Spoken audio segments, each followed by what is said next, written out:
مساء الحلويات عليكم. انت كاهلاوي تحب كولر ولا كنت تحب موسيماني اكتر؟ قعدت افكر في انجاز كل واحد ما شاء الله يعني في البطولات اللي حققوها، لكن في حاجه مشتركه بينهم حلوه قوي.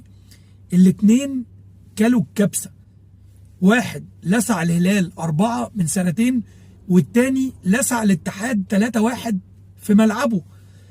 الجدير بالذكر ان قبل كل ماتش فيهم توقعات، ده احنا هنكسب، ده احنا هنعمل، ده احنا هنسوي، وينزل في الملعب يا مولاي كما خلقتني بطه بلدي مش عارف ايه، يمسك الكرة قدام الاهلي بتجيله فوبيا. الواحد مبسوط يكفي ان تشوف فرحه جماهير الاتحاد في خساره الاهلي امام فلومينيزي.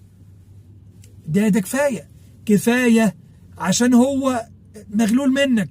انت خدته قلم يمين وقلم شمال، وفي الاخر دلع الكبسه.